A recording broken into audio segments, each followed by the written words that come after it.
Welcome in, everybody. Let's dive right into it. Do not ask which creature screams in the night. Do not question who waits for you in the shadow. It is my cry that wakes you in the night, and my body that crouches in the shadow. I am Tzeentch, and you are the puppet that dances to my tune. Enter the chaos god of sorcery, the changer of ways, the lord of change, the lord of sorcery, the lord of entropy, the architect of fate. Tzeentch has dozens more names and titles. No surprise, given that he's the god of change and all, but his main shtick is evolution, mutation, knowledge, sorcery, destiny, and trickery. And the base for all of his power is essentially the mortal's desire for change and ambition.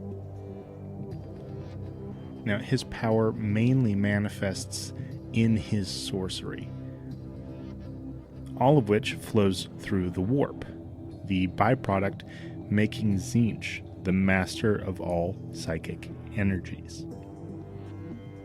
So what Tzeentch does with all his time is, well, really very confusing, and that's exactly what he wants. He is constantly weaving webs of lies and deception, manipulation, only to throw up his hands and absolutely troll the universe by saying, oh, well, that wasn't really my plan, or, I was actually focusing on this project over here that no one was paying attention to. No. Tzeentch is constantly switching things up, and there's no unraveling his mysteries. It's impossible. So, anytime someone in, say, let's take the Inquisitors. They're basically the inner policing arm of the Imperium of Man. Now, they work alongside the military arm of the Ecclesiarchy, the Church of the Emperor. And anytime they hatch some manner of scheme or manipulative plot to subjugate or enthrall imperial subjects or worlds, that's Tzeentch and his influence driving their ambition, their thirst for intrigue and manipulation, and it feeds into him in return. Now, of course, his mortal servants and agents do believe that this is a pretty equivalent exchange. As a matter of fact, they probably think that they're getting the better deal. Now, just the run-of-the-mill guy who is trading intricate deceptions for a bit of help or a smattering of sorcery, Tzeentch isn't wanting their souls. But then the next second, he is wanting their souls. But then he shoves a soul that's 10 times as powerful into that random mortal trying to make a deal, and he makes that person super chunk and just an absolute psychic juggernaut. He's pure chaos. If you haven't picked up on that, Tzeentch is absolute chaos. Okay, he's a chaos god, but more so than all of the others. He is an embodiment of yes and no being at the same time, and both of those things are wrong, and there is no answer, but the question that doesn't have an answer has 20 answers 10 minutes from now, and all of those are wrong. It's an absolute mindfuck. It's so hard wrapping your mind around Tzeentch and his schemes and everything. And while his brother gods all vie for power in their own way, seeking dominance in the realm of chaos, Tzeentch's goal is kind of beyond that. Because he knows that if he did dominate the other gods, he would still yearn for change and turmoil. So there's almost no point in him, quote-unquote, winning the great game. So he's not as interested in ultimate power so much as he is wanting to continue to play that great game amongst his fellows. He's kind of like a kid who has access to every single game ever created on every gaming console ever. And he's got eternal youth and childlike wonder, and he wants to do nothing but play every game forever. That's kind of a good encapsulation of Tzeentch. So Tzeentch was birthed about the same time as Nurgle, during the second millennium, during the old Earth's medieval period, when humanity's countries and nations developed more intricate political maneuverings, and they engaged each other in ways where they could deceive massive amounts of people for the sake of greater power and straight up fun.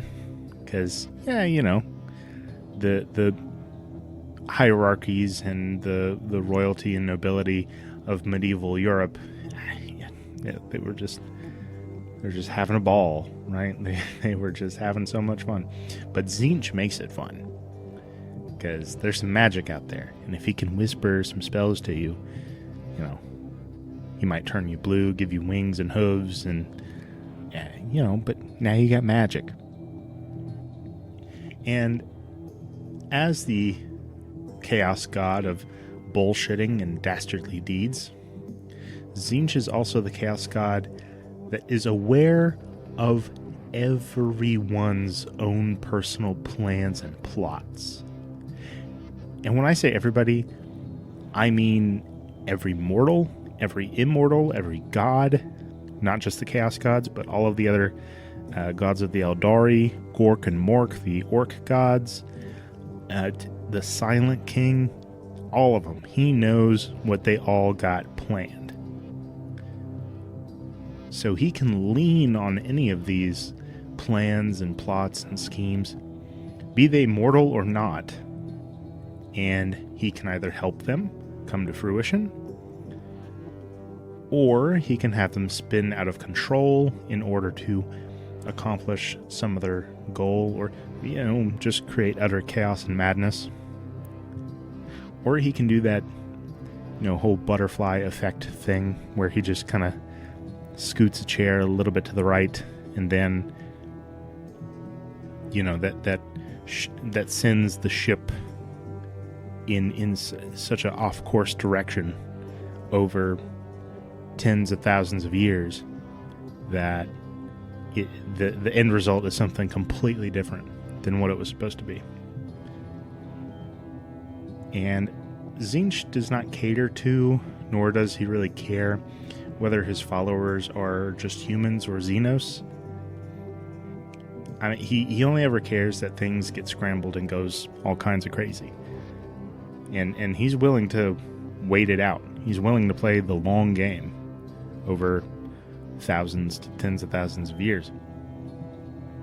And he might be the only amicable chaos god who is kind of strangely and contradictingly straight up with whoever he's offering power to.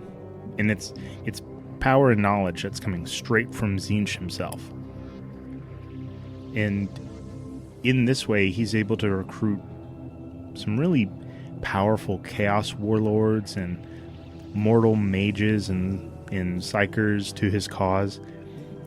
And he offers them knowledge, sorceries, and spells so that they can bolster their own powers. And when they use what he gives them, it only makes Tzeentch stronger in turn. And I mean, if you give, some rando ambitious warlock, let's say, who he's a dreamer, he's got plans, he's got ambitions. But if you give this warlock, say, the Book of the Dead or the Necronomicon, all of a sudden, all those plans and ambitions, they are dialed up by 10, right? Now, instead of wanting to raise a couple of undead servants,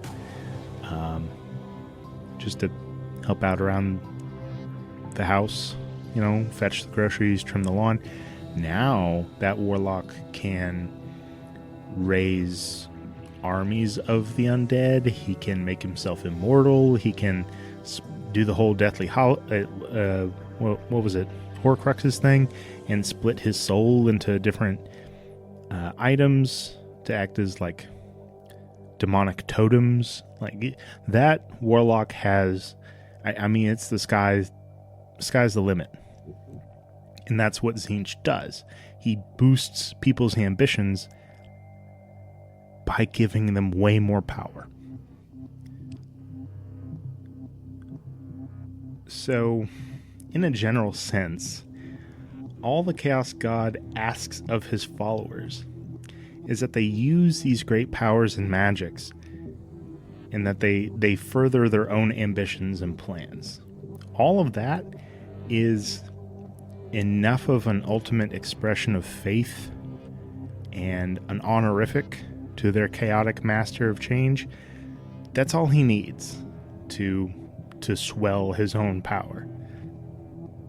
And, as far as these space Satans are concerned, and for what they're asking, that's not really all that bad. Especially not in a universe that's filled with almost nothing but horrors around every turn. I mean, the worst part of it, really, is when you're using the gifts that Tzeentch gives you, and things go wrong, or your aims and ambitions, they kind of crumble in front of you. You can bet that it's your boss that's benefiting from your downfall. And he is 100% cool with that. Like he's of the mind that you know what you signed up for. You knew the game whenever you decided to play. Because whoever wins from you fighting your opponent will only serve to empower Tzeentch even more. And like I said, he is patient, if nothing else. Talk about playing the long game. Now, Tzeentch does have one of those sacred special numbers, as all the Chaos Gods do. His number is 9. And the significance of his number is touched on a little bit by the Chaos Sorcerer Ahriman. He writes that 9 is the number most sacred to the Changer of Ways. It is only upon tracing the 9th sigil that the runes of a change scroll begin to glow, morphing into their true nature. So his sacred number is used by Tzeentch's followers to enact some greater magics, ritualistic magics. Tzeentch might throw them like a tome of spells that can only be accessed or activated if they use his sacred number. There are 9 distinct rites that his acolytes must master before being able to unlock the secrets of his power, thereby proving themselves aspirants who are worthy of drawing upon his chaotic powers, the boundless energies of the Immaterium. And with Tzeentch, as well as his fellow Chaos Gods, the use of the symbology of his sacred number is reflected in practice amongst his followers. For example, his greatest servants often will order themselves in the 9 levels of trust. Right? He has 999 legions. Each is divided into 9 hosts. And whenever one of his demons are killed, by the way, their immortal spirit will appear within the impossible fortress in front of one of the ever-shifting 9 gates. And whichever gate they choose to enter will determine whether their spirit finds form again, or it will be absorbed by the will of their dark master. So don't die. Don't die if you serve Tzeentch. That's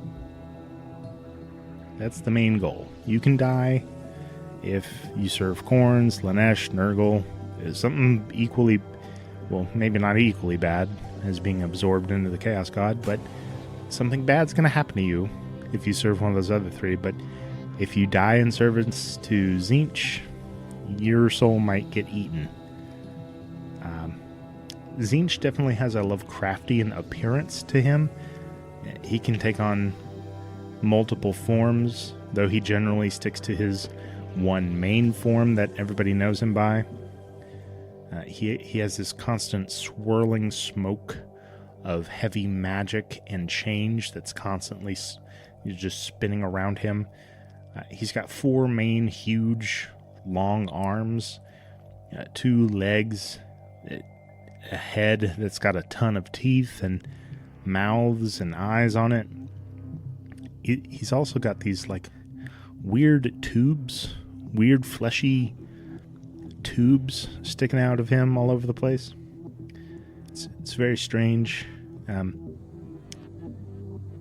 Most people, most beings that survive encounters with Tzeentch describe him as this thin, lanky sorcerer in robes that are constantly changing. His skin is crawling with change.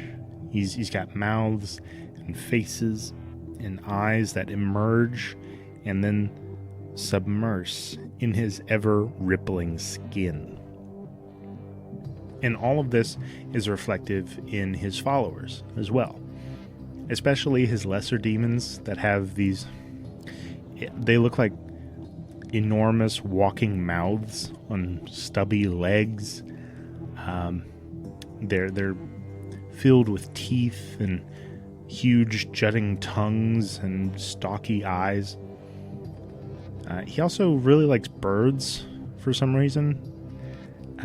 Some of his greater demons and his more deadly servants, they often take the shape of some sort of twisted and warped version of a bird that radiates sorcerous powers. Tzeentch also has some rivalries that you might expect. He is entirely opposed to Nurgle, the Lord of Rot, where Nurgle is the god of stagnation and dissolution. Tzeentch embodies change and development, making these 2 lords of the realm of chaos directly in conflict with one another simply by way of existing. Their forces will often clash, as Tzeentch's plans usually get interrupted or foiled by those of the Plague Lord. Although Tzeentch does hold this interesting influence with the other gods of chaos, I mean, there are very rare occasions where the forces of all 4 gods will kind of come together and act in concert against a threat that is greater to them, like they did with the Emperor of Mankind during the Horus Heresy. Almost all of it being coordinated by Tzeentch in some way. Now, it was through him that all of the Chaos Gods poured their power into Horus in order for him to strike down and mortally wound the Emperor, who is their most feared and hated enemy. Now, this alliance is referred to as Chaos Undivided, where the Chaos Gods will unite to butt up against greater threats. Another example of this would be slightly reflected in their current champion,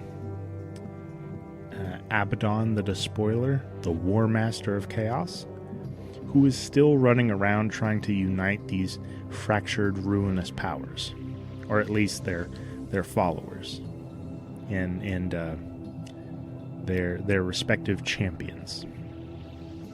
Speaking of which, Tzeentch's greatest and deadliest servant is easily Magnus the Red, the Crimson King, the Red Cyclops. He is a demon prince, a fallen Primarch, the leader of the Thousand Suns traitor Space Marine Legion who fell during the Horus Heresy. And this guy is really cool. I mean, in every way to me. Like, similar to his Primarch brothers, who also fell to the Chaos, he stands mountainously tall. He's got enormous purple and white wings. He's got 2 sets of horns, these white horns. One pair is jutting up from his chest plate armor, and one set crowns his head. And even more imposing than his physical form is his mental and psychic capacity for controlling absolute oceans of psychic power that resides in and flows through the warp. And he is terrifyingly good at wielding those magics. So, yeah, out of all the Chaos Gods to serve, I think maybe Tzeentch is probably not the worst. I mean, it's still Space Satan. Don't get me wrong. There's no good choice here. And the most that'll probably happen to you as a seeker of knowledge who is highly ambitious and craving mastery of magics is that you get some minor mutation that isn't as gross or disgusting as what you would get if you went with, say, Nurgle or Slanesh. I mean, they're all gonna cause changes and mutations to their followers, but Tzeentch's, his mutations are usually revolving around some kind of magical application or use. You'd better hope, at the very least, if you're gonna roll with Tzeentch, you better hope the worst thing that happens to you is you get turned into some kind of a bird, or Magnus the Red. If you look like Magnus the Red, you're basically Kill Jaden from World of Warcraft, and it's not the worst thing. You got some cooler armor, you got 2 sets of horns, you got wings, you can control massive amounts of magic. It's not terrible. Just pray that Tzeentch doesn't turn you into a living chair or something. We can only hope. But that is all the time I had for today, guys. Thank you so much for tuning in. Stick around for more Sci-Fi Unchained. But for now, live long and prosper, my friends, and may the Force be with us all.